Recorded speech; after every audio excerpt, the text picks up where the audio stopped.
I call the Committee on Small Business and Entrepreneurship to order. Nearly 6 years ago, the Small Business Administration's pandemic relief programs provided a much-needed lifeline for small businesses in Iowa and across America.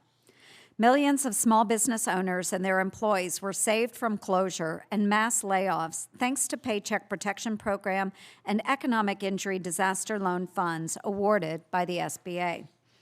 But as we've seen time and again, when government funds seemed free for the taking, bad actors are ready to steal and scam. Government programs should never be able to be exploited at the American taxpayer's expense in the first place.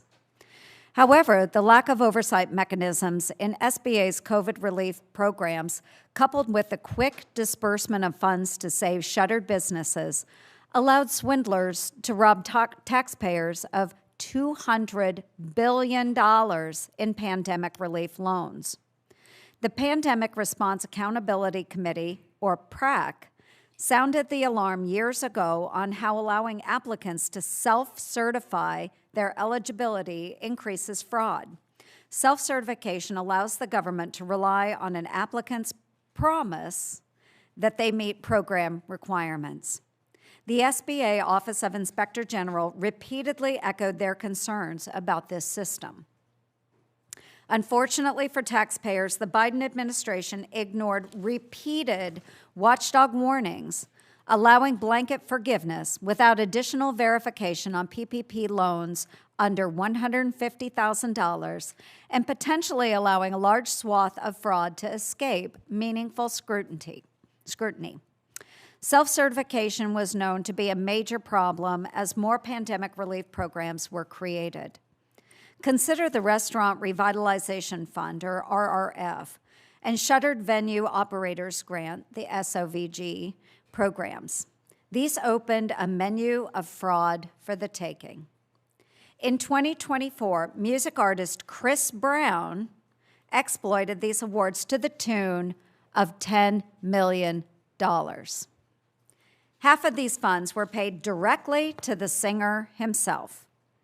Additional funds were spent on an $80,000 birthday party. The SBA never should have been running a drive-through for fraudsters. However, even though the RRF program had a 20-location limit for franchisees, restaurant chain Core Life Eatery, with 29 locations, still got served $7.8 million from our taxpayers that it never should have been allowed to receive. But talk about fast fraud made to order. One Oregon dentist, known for illegally distributing pharmaceuticals, used his personal address and fictitious restaurant names in Florida to generate nearly $8 million in RRF payments. To date, the PRAC has diligently helped law enforcement partners expose more than billion with a B, $2.4 billion in estimated fraud loss. IG Kirk's recent appointment as PRAC chair highlights how critical it remains to claw back these funds, especially across SBA programs.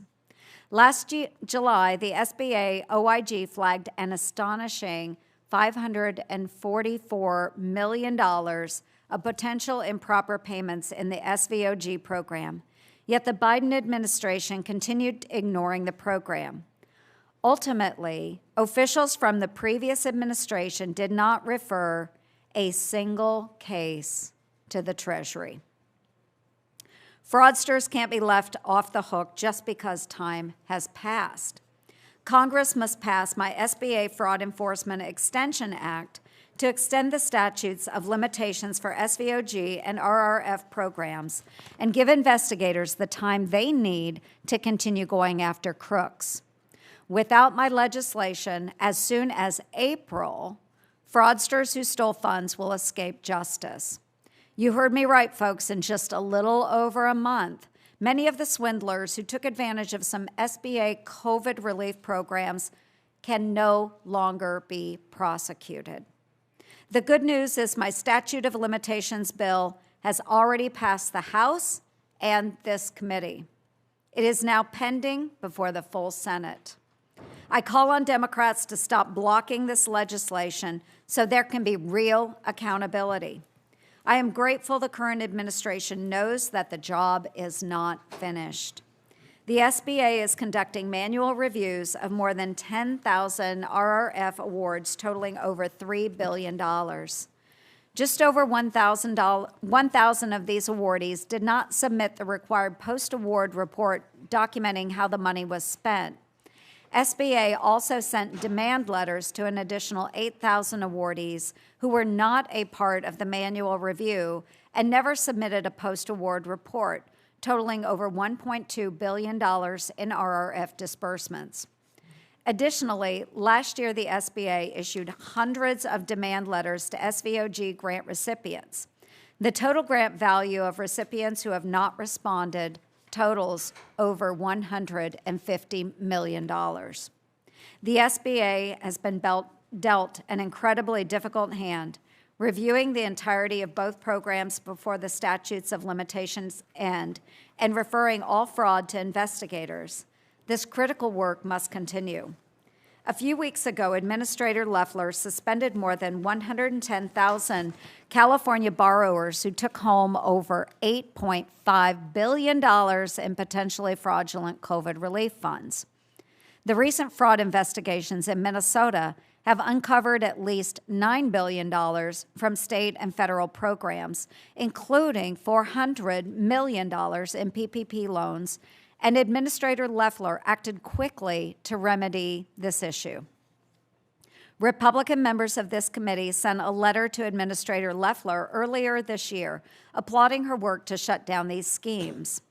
I ask unanimous consent to enter into the record our January 8th letter requesting information from the SBA on its efforts to uncover fraud in the SBA programs.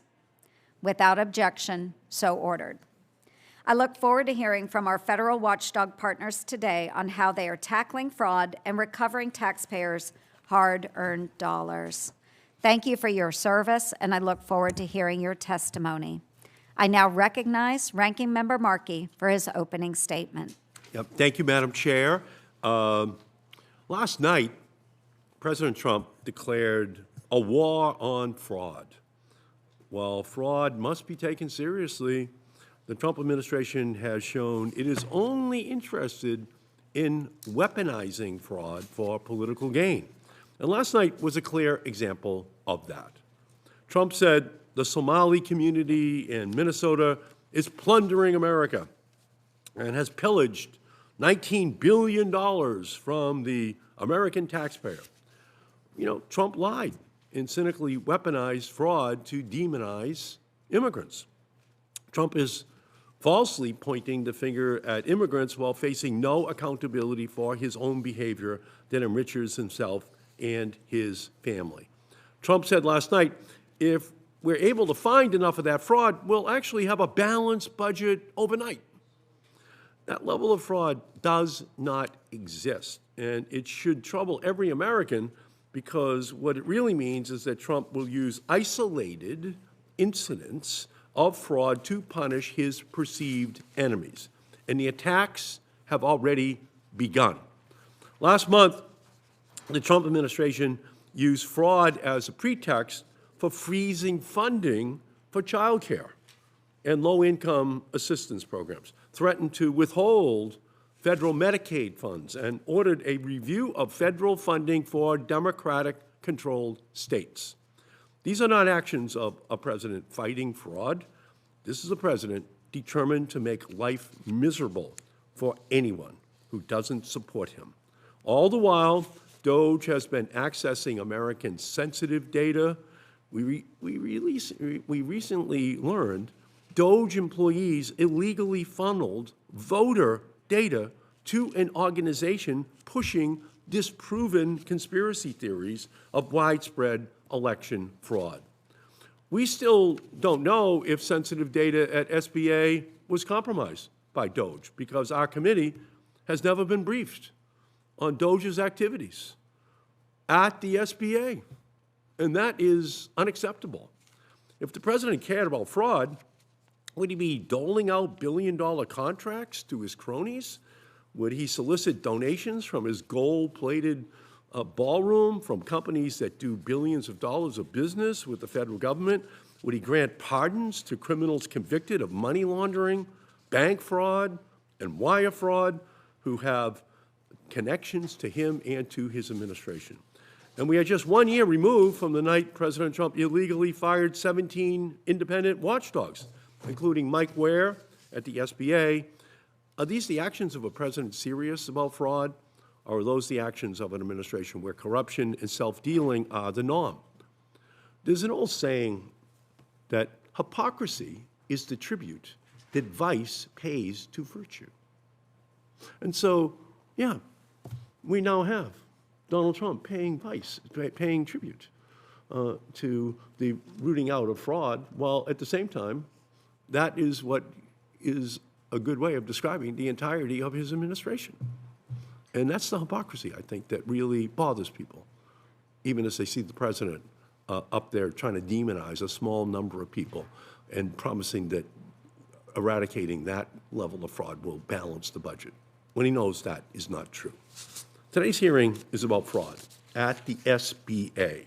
And we know that bad actors took advantage of some of these COVID programs. We don't deny that. And we must hold them accountable, absolutely. But let's be very clear about when that fraud occurred. Take the Economic Injury Disaster Program or the EIDL program, for example. Of the approximately 4 million loans issued during the pandemic, more than 3.7 million of those loans, or more than 90% of the loans, were approved in 2020 by the Trump administration itself. 90% of the loans that we're going to be looking at. So when we hear about fraud today, let's keep in mind who was on watch when it happened. And Democrats and Republicans should stand up and acknowledge actual fraud wherever and whenever it occurs, and not just when it is politically convenient to do so. So if we're serious about protecting taxpayer dollars, policing fraud should not become a farce where those in power give themselves a pass and use investigations to exact revenge on their political counterparts. The Trump administration abuses in Minnesota and other Democratic-led states, like my home state of Massachusetts, who he mentioned last night, demonstrate exactly why we need real, independent oversight at all levels of government. So I thank you, Madam Chair. I thank you for holding this hearing, and I look forward to hearing from our witnesses. Yeah, thank you, Ranking Member Markey. I do want to extend a warm welcome to our witnesses, and I am thankful that you took time out of your busy schedules to share your expertise and insight with this committee. And first, Mr. William Kirk serves as the Inspector General for the Small Business Administration. Mr. Kirk was sworn in as SBA Inspector General in early January and has extensive experience in strengthening internal controls and combating fraud, waste, and abuse in his 3 decades of leadership across higher education, also private enterprise and the federal government. So thank you for your service. He earned his Bachelor of Business Administration in Accountancy and Juris Doctorate degrees from the University of Notre Dame. Mr. Kirk, I would also like to congratulate you on your recent appointment as Chair of the Pandemic Response Accountability Committee, effective March 1st. I am confident that you will continue to shine a spotlight on the pandemic-era relief programs and work across the investigative community to recover funds and bring fraudsters to justice. Next, Mr. Ken Dieffenbach. Mr. Dieffenbach serves as the 3rd Executive Director of the Pandemic Response Accountability Committee, or PRAC, and brings over 28 years of experience in the oversight community. As Executive Director, Mr. Dieffenbach leads the PRAC's efforts to support and coordinate oversight of the pandemic response, enhance transparency, and use data to detect fraud, waste, and abuse. Mr. Dieffenbach earned his bachelor's degree in business from the Citadel and a graduate degree in criminal justice from the University of Alabama at Birmingham. Thank you again. Briefly, I'd like to take a moment to explain our lighting system to our witnesses. There are 3 lights in front of you. Green means go, yellow means you need to wrap it up pretty quick, and red means to conclude your remarks. I ask unanimous consent that the witness's full statements be included in the record, and without objection, so ordered.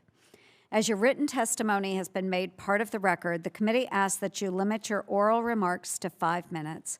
And with that, Mr. Kirk, you are recognized for 5 minutes for your testimony. Thank you. Chair Ernst, Ranking Member Markey, and distinguished members of the committee, thank you for the opportunity to appear before you today. It is a great honor to represent the Office of Inspector General at the U.S. Small Business Administration and the dedicated auditors, sworn law enforcement investigators, analysts, and support professionals who work every day to protect taxpayer dollars and promote integrity across SBA's programs. The SBA OIG operates independently under the Inspector General Act of 1978. Our mandate is straightforward but consequential. We conduct objective oversight grounded in evidence to detect and deter fraud, waste, and abuse, and to strengthen SBA program integrity through actionable recommendations and transparent reporting. While the acute economic phase of the COVID-19 pandemic has passed, oversight has not. The scale and speed of SBA's pandemic response was unprecedented. To avert an economic crisis caused by lockdowns, business closures, and other impediments, SBA dispersed approximately $1.2 trillion in pandemic economic assistance. The response delivered critical relief to millions of legitimate small businesses, but it also created opportunities for fraudsters to exploit internal control vulnerabilities. Fraudsters stole identity information, created synthetic identities, duplicated information to exploit programs, all this to exploit, they exploited programs meant to help those in need. Today, I'm going to focus on 3 areas central to the committee's oversight responsibilities. First, the systemic risks within the 8A Business Development Program and the importance of eligibility oversight.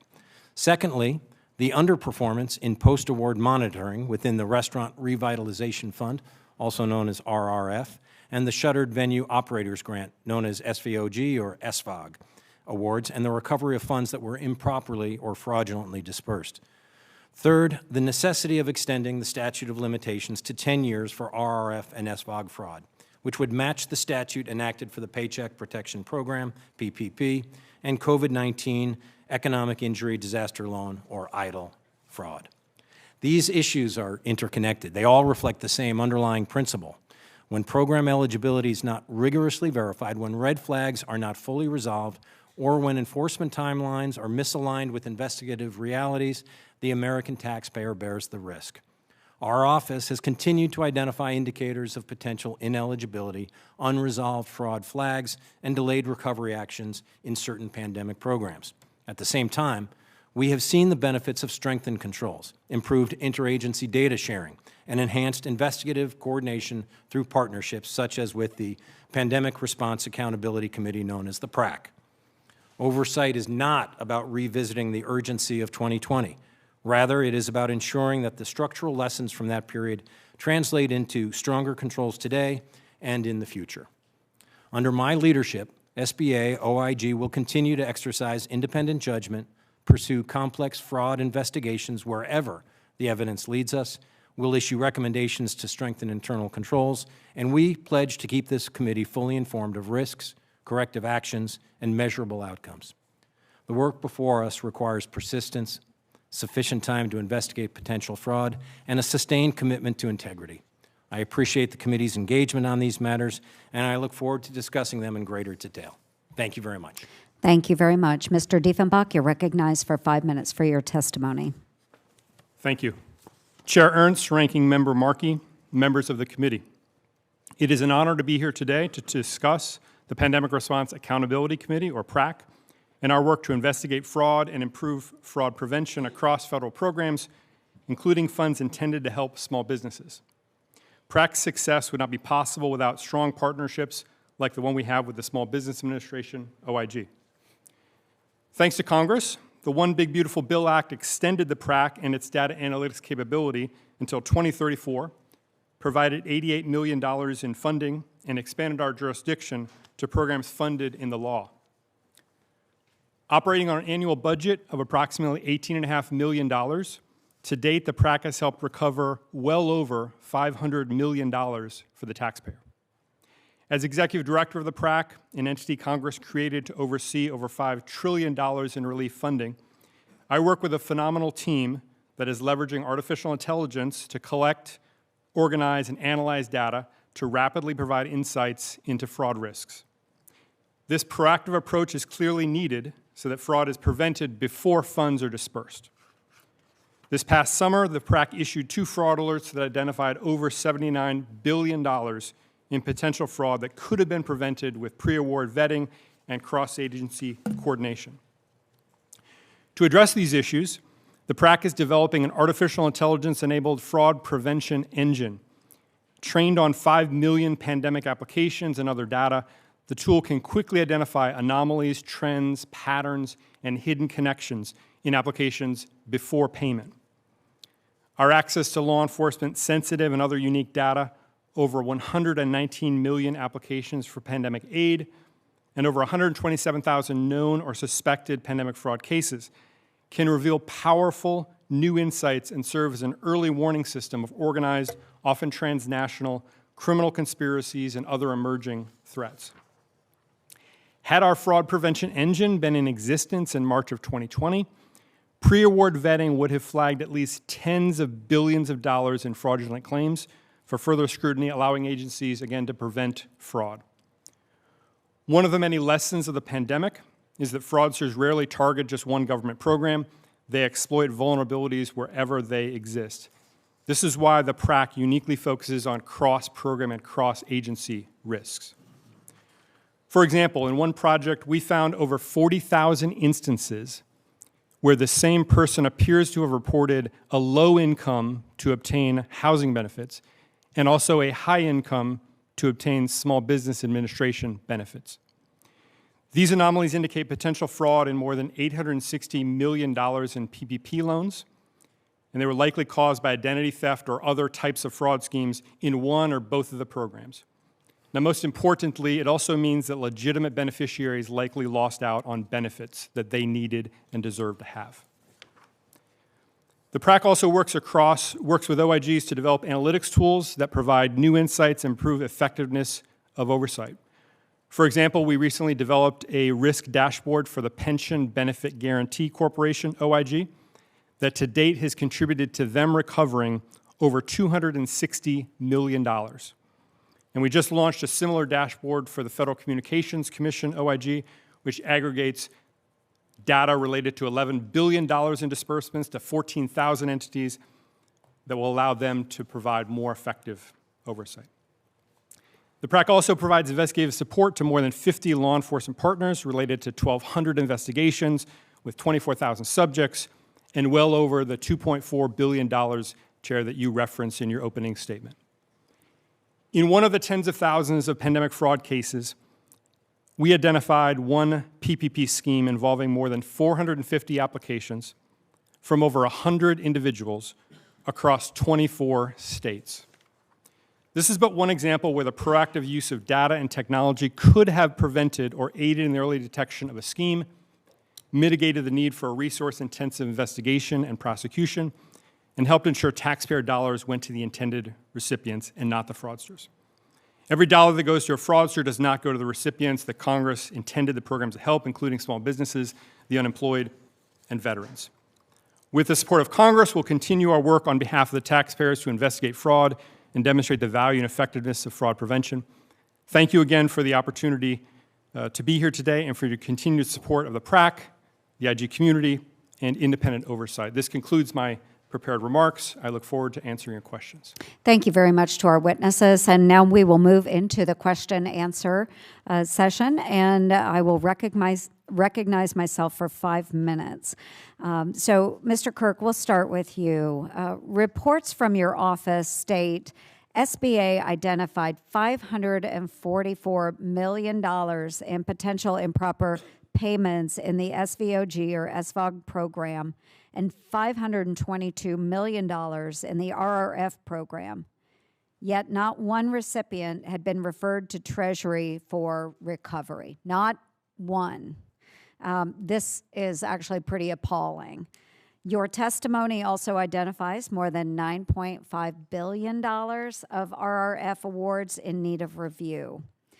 Given the scope of potential fraud across the two programs, will you be able to investigate all credible leads before the statutes of limitations expire in April for the SVOG program and May for the RRF program?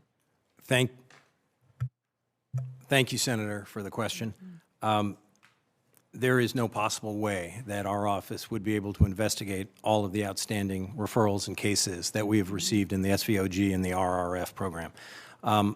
I will acknowledge that the work of the SBA-OIG to this point in the RRF and SVOIG investigations has been underwhelming, quite honestly. There's lots more work we can do.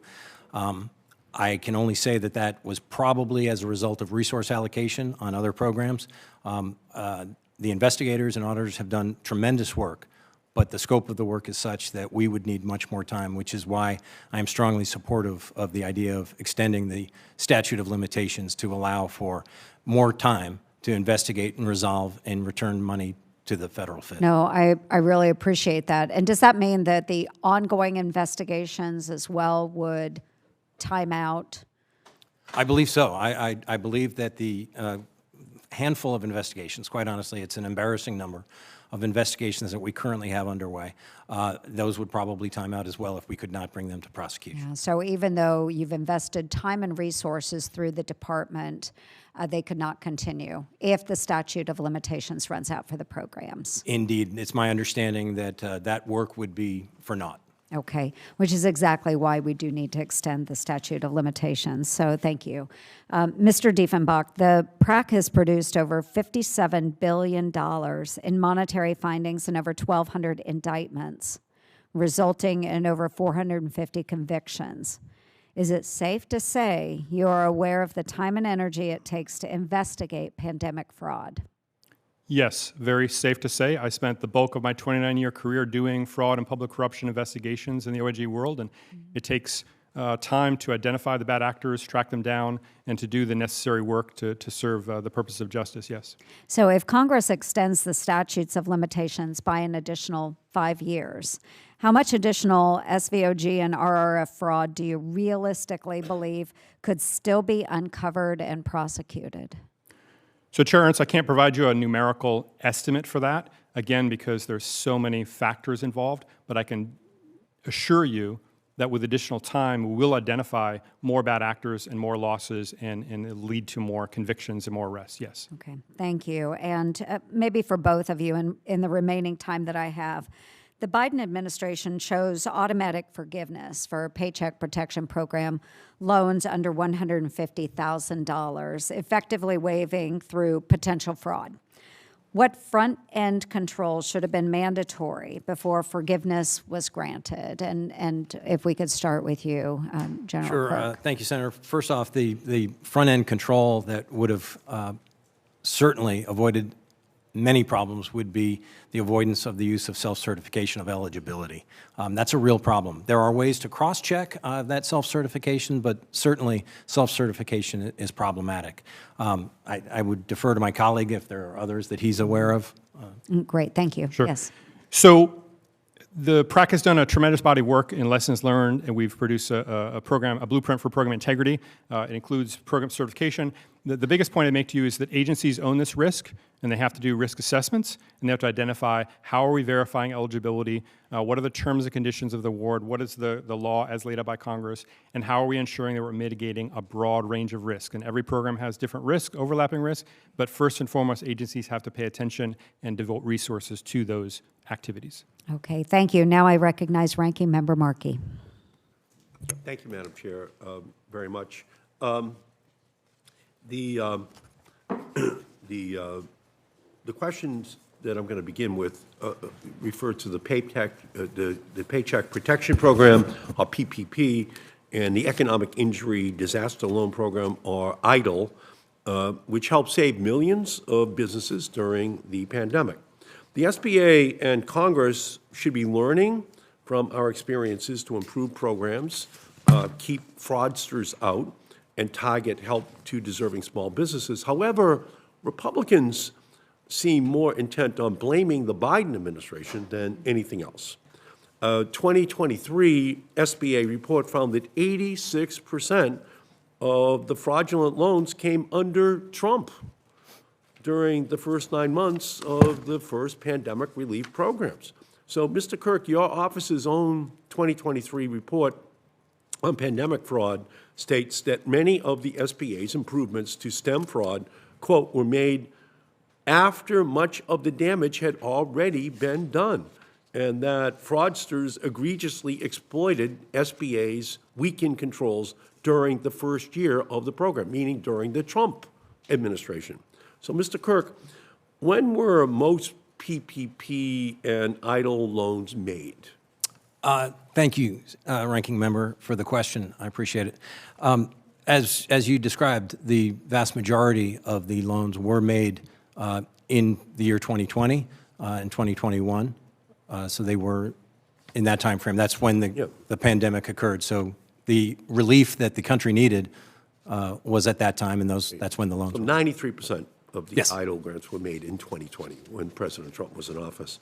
Mr. Kirk, do you agree with your predecessor's finding that the vast majority of fraudulent PPP and EIDL loans were made during the first Trump administration? It seems that you do. Mr. Kirk and Mr. Dieffenbach, excuse me? No, I was going to say that was the time when the pandemic occurred. It was in 2020, and the economic relief that the country needed was at that time. So that's when the loans were And I dispersed. think I heard you say, Mr. Dieffenbach, that if pre-award vetting had been in place in 2020, we would have saved tens of billions of dollars. Is that what you said? Correct, Ranking Member Markey. Had we had the data systems, the authorities, jurisdiction in place, we certainly could have identified significant amounts of potential fraud for which the proper due diligence could have been accomplished before the money went out the door. Right. So back in 2020, if we had put those programs in place, we wouldn't be chasing fraud. We would have prevented the fraud in the first place. Correct. Right. Thank you. So do you agree with that, Mr. Kirk? Thank you, Senator. Yeah, I agree that had different measures been taken, I think you learn an awful lot in hindsight. But because the pandemic was raging at that time and there was a strong desire, a bipartisan desire to try to save the economy, that's when those loans were made. And what program should the Trump administration have put in place? Because as you're saying, you live life forwards, but you understand it backwards. So what program should have been in place in order to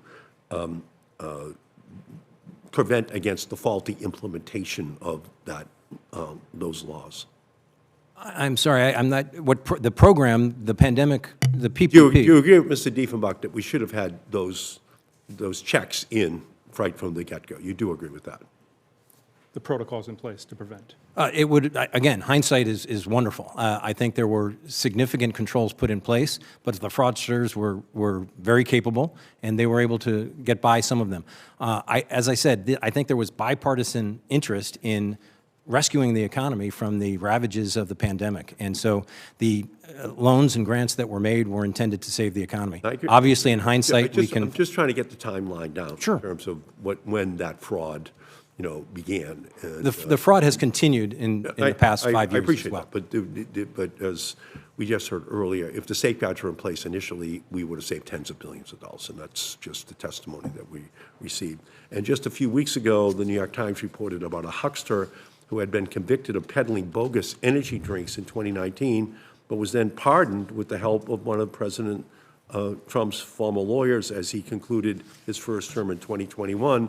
And just last year, that same huckster was convicted again of another fraud scheme that cost victims millions of dollars. So what did the president do? He granted another pardon to that same huckster. So, Mr. Dieffenbach, as someone who has devoted nearly 3 decades of your life to fighting fraud, how does it feel to see convicted fraudsters let off the hook not once but twice because they happen to have a line into the president? So, Ranking Member Markey, I'm not familiar with that matter at all, but I can look into it. If the law is followed throughout, then it's followed throughout. I don't know the facts. Okay, thank you. Thank you, Madam Chair. This might be an instance where both Ranking Member Markey and I agree that if we had had the proper protocols in place for that very bipartisan bill, the Paycheck Protection Program and EIDL, that we probably would have saved a lot of taxpayer money, and we wouldn't be in this situation today. But I would remind everybody, probably everybody on this committee voted in favor of those programs because we did want to save our small businesses back home. But, you know, if we had instituted DOGE, Department of Government Efficiency, at that time, we probably would have had the proper protocols in place. So next we have Senator Hawley. You're recognized for 5 minutes. Thank you, Madam Chair. Thanks to the witnesses for being here. Mr. Kirk, if I could just start with you, help me understand the scope of what you're looking at with the Restaurant Revitalization Fund and the Shuttered Venue Operators Act. These are the programs you've identified that are currently under shorter statutory limitations that you think that we need to adjust. And partly that's because, as you outline in your written testimony, there is a good deal of potential fraud here that it sounds like to me your office and others are currently running down. Is that fair to say? That is correct, Senator. Thank you for the question. Yes, we're running it down. I will acknowledge that I've only been in place 7 weeks or so. I have learned that really there's been an inadequate attention paid to investigating RRF and SVOG fraud. We can do much better. I commit to you we will do much better. We have only a handful of investigations underway. To me, it's an absolute priority. But it will be critically important for us to have an extension of the statute of limitations to be able to continue those investigations. You know, you say only a handful of investigations have been performed or are currently underway, but it sounds like on the basis of your written remarks that the potential fraud in the restaurant revitalization program is quite large. Is that fair to say? Yes, Senator. There's potential fraud in the billions of dollars. Billions with a B. Yeah. That's incredible. I'm reading from your written testimony. You say OIG in one review identified 33,168 restaurant revitalization recipients who had also received PPP loans that have been marked as potentially fraudulent or ineligible. These recipients received nearly, not quite, $11 billion in RRF funds, and you go on to outline that a bare minimum of these, a tiny percentage, have had any kind of substantive review. It sounds like there's a lot to be done here. We have our work cut out for us, and we will make good use of the additional time in the statute of limitations. Indeed, there is a tremendous amount of fraud that has been uncovered, identified, potential fraud. Not all of it has been proven. Obviously, we have work to do to ensure that fraudsters are brought to justice, but it is billions of dollars, Senator. You say that your recommendation called for review of more than 61,000 RRF awards totaling almost $10 billion. That's correct. That's quite substantial. Why is it that there's been so little investigation done before now? Do you have a sense of that? Thank you, Senator.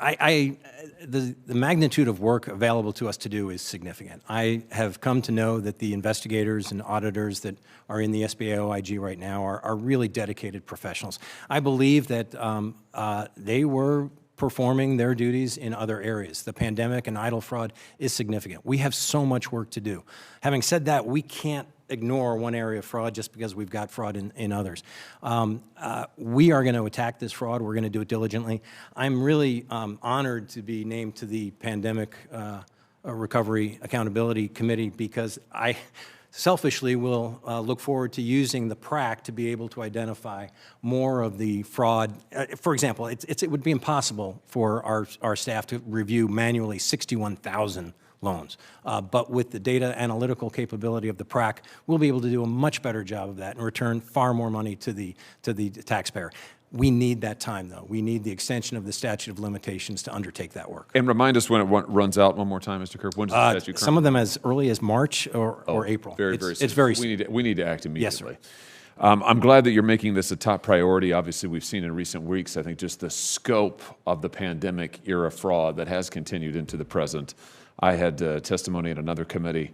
One expert suggested that we could be looking at as much as $1 trillion in fraud every year. Not all of that pandemic fraud, of course, but that's an astounding number. I think the American people are astounded and also sickened by the fact that their tax dollars are being used to fund fraudsters, buy private planes, luxury yachts, in one case, There were 12,000 pounds of $100 bills smuggled out of suitcases in the city of Minneapolis. I mean, this is outrageous stuff.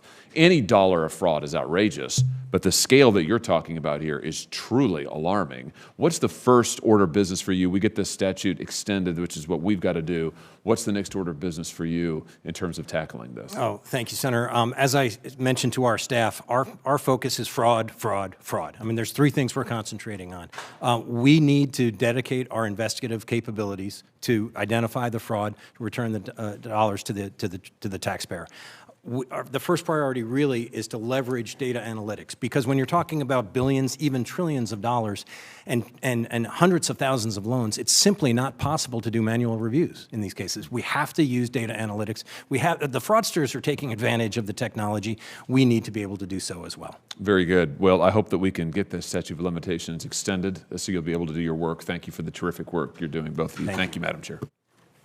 Thank you, Senator Hawley. Next, Senator Shaheen, 5 minutes. Thank you, Madam Chair, and thank you both for being here and for the work that you're doing. I appreciate what the chairwoman said about the importance of the programs and what you said, Mr. Kirk, about the fact that when those programs were designed, and as somebody on this committee who helped design the PPP program, there was real urgency about getting that done, about trying to save the small businesses that were going under and the economy, and a recognition that fraud needed to be addressed, but that it was secondary to ensuring that businesses were able to continue to operate. So, Mr. Dieffenbach, can you talk about how long it is taking to develop those pre-fraud measures that you mentioned? I'm sorry, the pre-fraud measures? Yeah, what you're talking The about. pre-award vetting? Yeah. Yes, ma'am. So thank you for the question, Senator. We have developed, again, artificial intelligence-enabled system that can very rapidly identify patterns, trends, anomalies. We can review once the system's set up. How long did it take you to develop? Oh, to develop it, we've developed it over the last 6 to 7 months. Okay, so having that kind of a system in place before the program was done was probably unlikely, given the urgency about getting. From March of 2020, correct. Correct. Okay, I just wanted to be clear as we're looking at time frame here. And one of the things that you said was that we can't ignore, maybe it was you, Mr. Kirk, we can't ignore one area of fraud because of fraud in other areas. And Senator Ernst mentioned the DOJ work. Last year, we saw reports that DOJ had accessed SBA systems that had sensitive information about people and businesses. We requested a review of what they accessed and whether there was any misuse of personal information. Mr. Kirk, have you looked into what DOJ accessed and whether there was any tampering with the information at SBA? Thank you, Senator, for the question. I've just been in place about 7 weeks, and in that time, I have not conducted any review of DOJ. If I may say, though, I was, at the time, I was a career employee in the federal government over at the Department of Education, and when I worked with DOJ employees, we understood them to be government employees. Certainly, they were from the Department of Government Efficiency, I guess the name was, but they were government employees that were vetted and reviewed by the HR processes and procedures. But in fact, they weren't. I can't speak to that. I don't know. But the folks that I worked with were, as I understood them, to be members of the Federal Service. Is this something you're concerned about looking at SBA? Not currently, no, ma'am. I would hope that you would do that. And in fact, when this was happening, we requested on the committee a briefing that I think both Senators Ernst and Markey said they would try and make sure we received, and yet we haven't gotten a briefing yet. So. Thank you, Senator. I would be happy to work with your staffs to see if there is additional work that we can assist you in trying to understand that. That'd be great. I appreciate that. One of my next question is also about SBA and how it operates, because one of SBA's programs is the State Trade Expansion Program. It helps small businesses that are exporting. It helps them to grow their business. I think that's something that this administration is also very interested in. And Congress provided $20 million for STEP in fiscal year 2025 funding last March, but despite SBA putting out a notice of funding opportunities last May, they have yet to announce any awards from STEP. So I would hope, Mr. Kirk, as you're looking into the integrity of SBA and how it operates, that you would also look into why SBA is not getting out the funding that Congress has provided to ensure that those programs that are so critical to our small businesses are actually being funded. Will you commit to looking into what's going on and why the STEP program is not funded? Thank you, Senator. It appears to me that you might be making a referral to an impoundment issue. And if so, that's a matter that falls under the Impoundment Control Act. That's a matter for the GAO to address. I don't know that I'm... Perhaps not, but I'd be happy to try to research that more and understand if that's what you're referring to. Because there are also several other programs, the Women's Business Centers and SCORE, where Congress has funded them, but the money hasn't actually gone out from SBA. So I assume in your position, you can check on that and see if SBA is actually funding the programs that Congress determined it should fund. I'll certainly be happy to work with my staff to try to get answers to those questions for you. Thank you. Madam Chair, I hope that we can follow up and make sure that we have those answers. Yeah, absolutely. Happy to work with you on that. Thank you. Yes, and Senator Hirono, you're recognized for 5 minutes. Thank you, Madam Chair. Mr. Kirk, in your testimony, you discussed the need to investigate fraud in the 8A program. And I agree. In fact, we should go after fraud by anyone and in all programs. So there you go. We agree on that. And we should investigate fraud again in all programs, including the 8A. But to allege widespread fraud in this program, which involves how many people are, how many companies, entities are in the 8A program? Gosh, I apologize, Senator. I don't have that information. Thousands. It is thousands. Indeed, Thousands. I can assure you. It is And thousands. these are small businesses, and we have decided in this committee that we should be supportive of small businesses. Absolutely. And to work with them, but to come into the questions relating to this 8A program as with the idea that there's massive fraud that is inappropriate. So I just want to get your commitment that in your review of the 8A program that you maintain your independence from those within the administration, including the SBA leadership that considers the 8A program to be a fraud magnet, but you would be independent in your assessment of whether or not there is fraud in the 8A program. Thank you, Senator, for the question. I can absolutely assure you, I swore an oath to uphold the law, to act impartially, to act without regard to political partisanship, independently and objectively. That's an oath I take very seriously. I'm glad that you're reiterating once again that the IG is really critical that you be independent. And I have the questions that I asked you during your confirmation hearing. Yes, ma'am. Now, one question I did ask you was whether the rule of law applied to the President of the United States. And you didn't answer that directly. I'm going to give you another chance to answer that question. Sure, Senator. I'm happy to acknowledge that the rule of law applies to all citizens, all people in the United States, including the President of the United States. Do you know that the President said that the rule of law he doesn't think the rule of law applies to him? I'm not aware of that statement. What if I were to tell you that that is his view of the rule of law is applying to him? He doesn't think the rule of law applies to him. He thinks that the Supreme Court has given him pretty much immunity from, although that decision was based on any criminal doings, I think he certainly applies it to the civil situation. So I have some concerns about your independence. I'm glad that you continue to affirm that you are going to be independent. Now, on the question of Planned Parenthood, receipt of PPP funds, once again, I believe that you're bringing up whether or not, or the SBA is bringing up whether or not the Planned Parenthood should have gotten this money. And your predecessor, IG, has said that it was done appropriately. Do you have any reason to suspect or disagree with your predecessor's assessment of whether Planned Parenthood had committed fraud? Thank you, Senator. My understanding is that the SBA is conducting a review of the eligibility of many institutions and entities, including that one. No, but your predecessor had already said that Planned Parenthood had complied with the requirements. Thank you, Senator. I'm actually quite pleased that the agency is continuing to conduct reviews in all areas because the job of tackling fraud is shared between the agency and the IG, and, Well, the this thing administration is- the agency has made really very significant efforts since the beginning of last year Hold to on, I'm address fraud. reclaiming my time.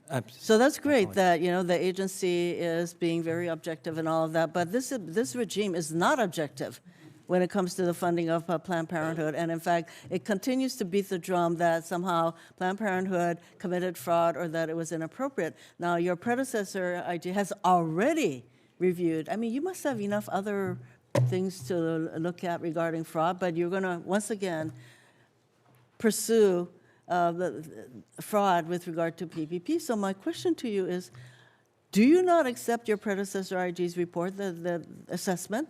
Thank you, That Senator. Planned Parenthood had not committed fraud? I understand the question. Yes or no? The SBA is conducting a new review, reviewing the eligibility of the affiliates, as I understand it. I am not involved in that review. Our office is not involved in that review. If they make referrals to the Inspector General's office, it is our responsibility under the law, and we abide by the law in all cases, to investigate those matters. I have to tell you that this is very politically motivated, as you can imagine, and you must be aware that this regime, I call it a regime because of its authoritarianism, that this is a regime that has been calling to question funding for Planned Parenthood in many different ways, and certainly in this instance, you must be aware of that.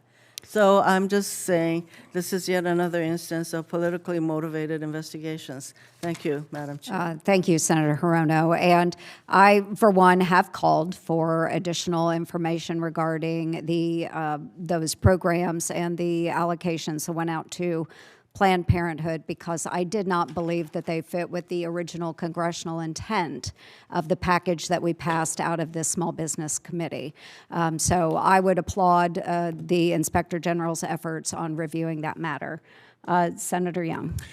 Well, thank you, Madam Chair, and I want to thank our witnesses for being here today. Mr. Dieffenbach, I'd like to start by discussing the AI-enabled fraud prevention engine that was developed by the Pandemic Response Accountability Committee that you highlighted in your written testimony. You noted that the tool can review approximately 20,000 applications per second before the funds are dispersed, and this would dramatically increase the government's ability to detect anomalies and potential fraud in real time. Given those capabilities, what specific action should Congress consider to ensure agencies are fully leveraging AI-driven fraud prevention tools at the front end rather than relying on a costly pay-and-chase model after funds go out the door? Thank you, Senator Young. Indeed, we have built a very powerful tool to what Congress can do to help enhance fraud prevention. I think first and foremost, it's ensuring the right incentives are in place and that agency officials are taking their primary responsibility of preventing and detecting fraud as they should. Inspector General Kirk and the rest of the Inspectors General are here as kind of a secondary backup and an oversight mechanism. But the first and primary role of agency officials is to properly design programs, assess risk, and allocate proper resources to it. So in my estimation, the more Congress pays attention to their ownership of that risk, the more they will pay attention to it and the more they will seek assistance from the PRAC and from Inspectors General and follow recommendations so they can have impactful prevention activities. Okay. Well, Congress will be, at least this member of Congress will be attentive to those issues. I know fraud throughout government programs is especially concerning to my constituents. Are there any statutory, data sharing, or other barriers that, to your mind, today prevent wider adoption of the AI tools you referenced across federal programs? Sure. The biggest one that comes to mind is our jurisdiction of the PRAC is currently limited to pandemic programs and to programs funded in the One Big Beautiful Bill Act, which is an expansion we received last summer we're grateful for. But the greater jurisdiction that we have at the PRAC, the greater we can identify trends, anomalies, patterns, and hidden connections across all government programs. As I said in my opening statement, most fraudsters don't just defraud one government program. They go to the ones that are the weakest. We have a case, an ongoing case now that involves frauds in 24 different states The Department of Labor OIG has identified one Social Security number that was used in 40 different states to obtain unemployment insurance benefits. So expanding our jurisdiction, giving us the ability to responsibly look at a wider set of data will give better visibility into these emerging trends and these organized groups. So you to be would more need effective. statutory direction, is that accurate? Or would some other sort of direction suffice in order to broaden the scope of your current authorities or responsibilities to encompass non-pandemic response programs that may be rife with or certainly characterized by fraud? So as I outlined in my written statement, our jurisdiction is currently limited, so we would need statutory authorization to look at a broader array of programs, which would allow us to collect more data to be more effective. Short of that, would it be allowable for members of your staff, perhaps you individually, to visit with me, any members of the Small Business Committee that would like to join, and talk more generally about how lessons you've learned might be applied to other areas or tools you've developed? Yes, Senator, would welcome that opportunity. I spent almost my entire 28-year federal career as a federal law enforcement investigating corruption and fraud. I can talk fraud risk with you all day long, which is the first step in the process, but happy to talk anytime. Here today, I resolve to work with you and members of your team and have my office do so, and we'll ask if other colleagues on the committee would like to also be supportive of cracking down on indefensible fraud. Anytime, sir. Okay, all right. And I see, for the record, Senator Rosen, her face lit up, so perhaps we can work together on this. Mr. Kirk, you've highlighted in your written testimony the recent steps the Small Business Administration has taken to strengthen program integrity. I regret that we're sort of running towards the end of our time, but I'll just ask you one threshold sort of question here. How's the SBA integrating AI, machine learning, or advanced data analytics into its fraud detection and application review processes today? Thank you, Senator. I know it is a priority of theirs. I have had several meetings already with the chief technology officer there, and I look forward to continuing those. It's really imperative. What we have to do is, as we integrate AI and data analytics, we have to make sure it's done safely, in a way that protects data, in a way that doesn't create new problems, such as were created with the pandemic program when steps were put into place that had a tail to them. So I know they are committed. I am very committed to using technology because, as Senator Ernst referred to, as Senator Markey referred to, we're talking about hundreds of thousands of loans, and there's no way to manually review these. That we have to use the data analytic tools that are available. Well, thank you for your focus on this important matter. Chair? Great. Thank you, Senator Young. Next, we'll go to Senator Rosen. Thank you. Thank you, Madam Chair, Ranking Member Markey. Appreciate this. Data and analytics, you're talking my language here, so I want to thank Senator Young bringing this up. I was going to ask this very same question. I agree that early fraud protection through better technology, AI, dashboards, and the like, it is really preferable to, we don't want to pay them ahead of time and chase them down later. We want to prevent them. And so I do agree with your quote that the proactive use of data and technology could have prevented or aided in early detection schemes. So I want to work with you to continue to use technology in smart ways to prevent fraud, and join us on that, what we need to do to learn with you on ways that we can enhance your work. So thank you for that. And I want to say, since I entered Congress, I've worked really hard to fight wasteful spending, look after Nevadans' hard-earned tax dollars, ensuring that waste is responsibly minimized, right? As fraud is prevented, it should always be a top priority. People's tax dollars are precious. And so I do believe this effort, and again, I agree with my colleagues that we must take the preventative approach. It's always better. Prevention, what do they say, an ounce of prevention versus a pound of cure, right? And so our goal should be to improve access to the support and SBA programs that are intended to provide. There's a lot of programs out there, not to create more barriers, but to really enable people to navigate the complex environment that exists. For our, I will say, the people who aren't perpetrating fraud, the majority of folks really want to do the right thing, and they look forward and really dream about owning a small business. And so we should be focused on implementing evidence-based reforms, identifying opportunities to improve compliance, and ensuring that critical resources do remain available for, look, 99.2% of businesses in Nevada are small business. These are people's dreams, large and small, and we want them to use these resources. So one opportunity to improve compliance exists in better leveraging small business resource partners.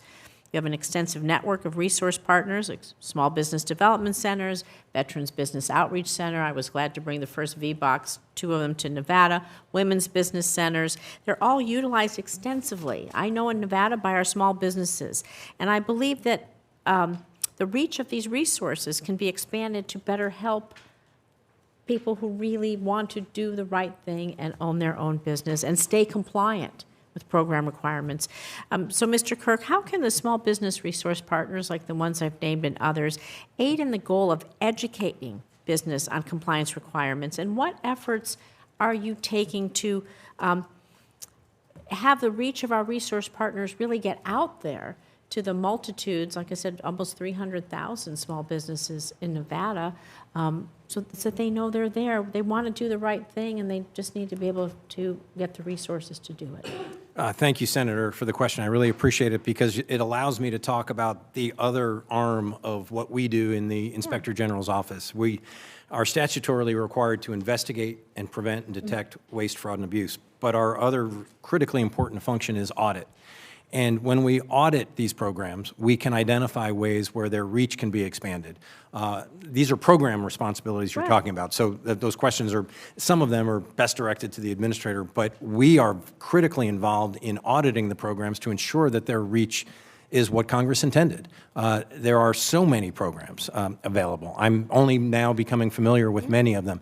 But our audit work is geared in many cases to identify how those programs might be improved, how the reach of the programs can be expanded. For sure, because you can see the roadblocks Absolutely. for people who are trying to get things done and what are their obstacles to being compliant. Indeed. Sometimes they're just not educated on what they need. Indeed. And, the problem, the pandemic relief was pushed out so quickly. Yes. It would be nice if we could push out SBA assistance, program assistance as quickly, but we would do so at the risk of greater fraud. So I really am grateful for your question because it allows me to talk to our audit folks about really having them bear down on the issue of how can we ensure that the program funding, the program availability, the knowledge of how to use the programs is made available to the 36 million Right, small because some businesses. people are trying to perpetrate fraud, and others may just not understand Absolutely. how to stay in compliance if they don't have, it's not a very large business. It could be just Indeed. a mom and pop, a smaller business that just doesn't have the resources. So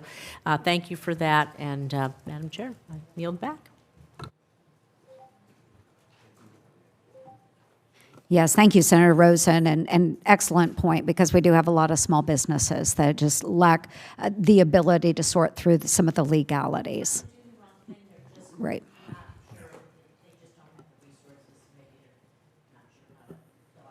Right, exactly. Thank you for that line of questioning. And now I will recognize Ranking Member Markey. Thank you, Madam Chair. Mr. Dieffenbach, you've been fighting government fraud for 28 years. You know that fraud is not a problem that is unique to only red and only blue states.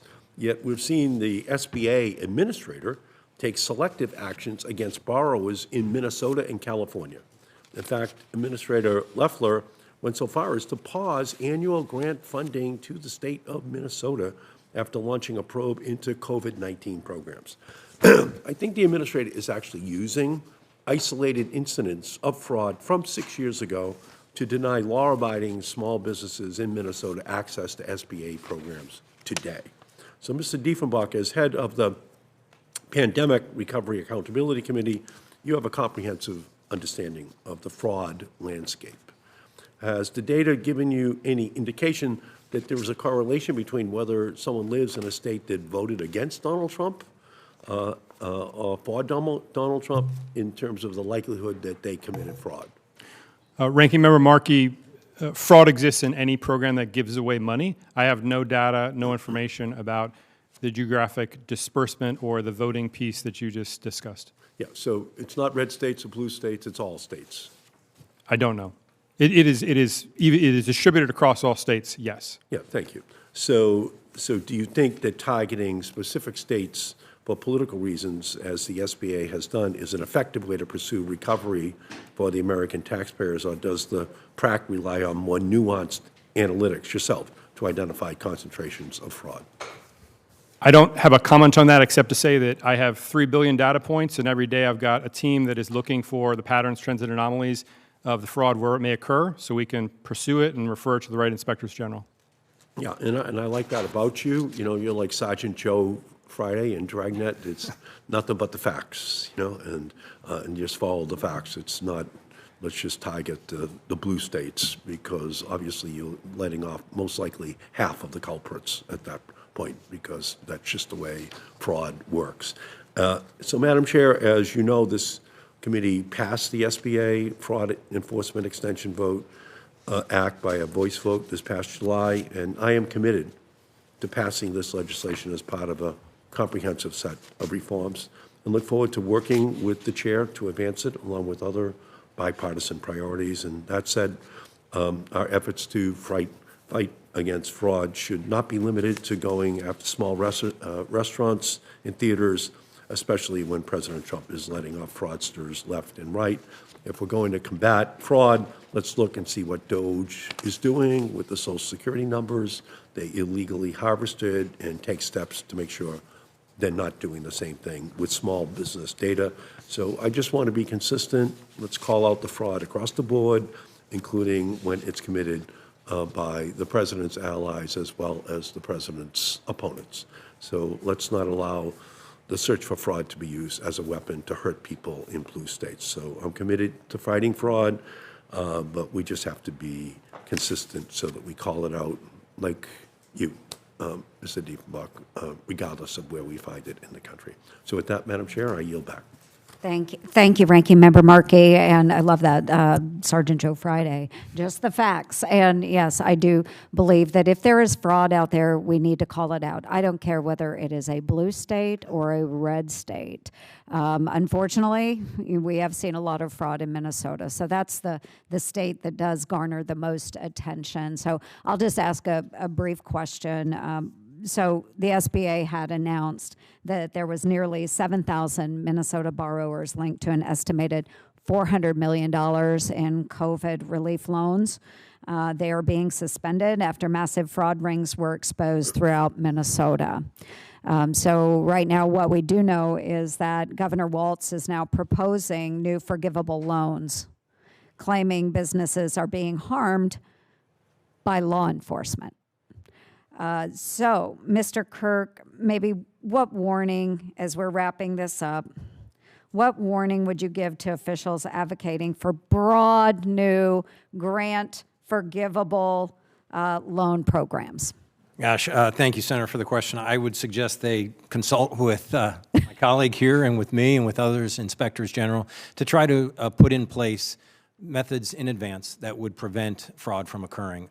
There's many steps that can be taken. They don't require all that much effort. As I said, hindsight's 20/20. I hope that folks that would do that would look to experts who can provide information in that regard. For example, self-certification, a real problem in these matters. There's opportunities that exist to check the self-certification that's being made. There's data tools out there that are available. And the data tools are better now than they were 6 years ago when the pandemic began. So. Yeah. Well, thank you. This has been a very good hearing, and I appreciate it. And Ranking Member, I absolutely agree. Let's go after the fraudsters. It doesn't matter, R, D, blue, red, does not matter. Fraud is fraud. So again, I want to thank our witnesses for being here with us today.